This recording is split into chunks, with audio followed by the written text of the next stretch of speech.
छोटे से कस्बे में समीर नाम का एक लड़का रहता था। बचपन में ही पिता की मृत्यु हो जाने के कारण परिवार की आर्थिक स्थिति बड़ी दयनीय थी। समीर की माँ कुछ पढ़ी लिखी जरूर थी, लेकिन उतनी पढ़ाई से नौकरी कहाँ मिलने वाली थी।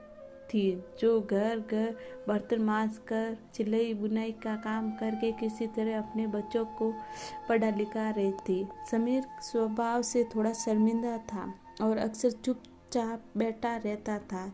एक दिन जब वो स्कूल से लौटा तो उसके हाथ में एक लिफाफा था।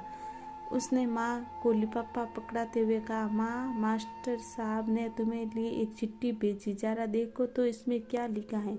माँ ने मन ही मन चिट्ठी पढ़ी और मुस्कुराकर बोली, बेटा, इसमें लिखा है कि आपका बेटा काफ़ी होशियार है। इस स्कूल के बाकी बच्चों की तुलना में इसका दिमाग बहुत तेज और हमारे पास इससे पढ़ाने लायक शिक्षक नहीं है, इसलिए कल से आप इसे किसी और स्कूल में भेजें।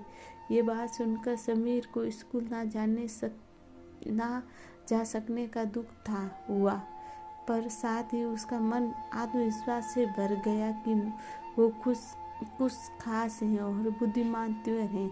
माँ ने उसका दाखिला एक अन्य स्कूल में करा दिया।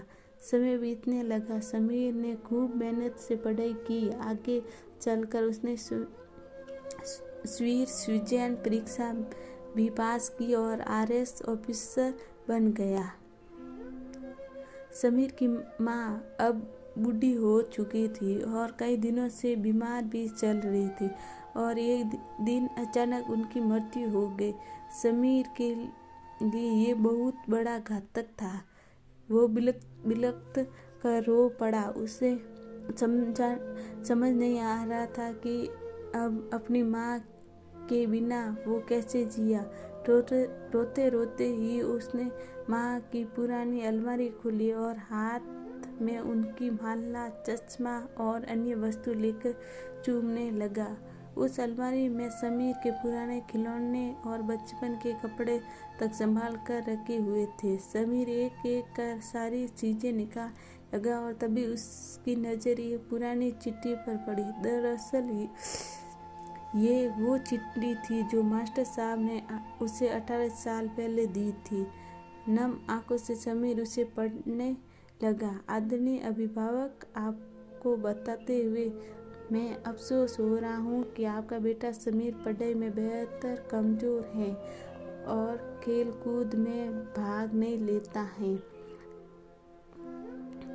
जान पड़ता है कि उम्र के हिसाब में समीर बुद्धि विकसित नहीं हो पाई, अतः हम इसे अपने विद्यालय में पढ़ाने में असमर्थ हैं। आपसे निवेदन है कि समीर का दाखिला किसी मंदबुद्धि विद्यालय में कराएं, अतः खुद घर पर रखकर ही इसे पढ़ाएं।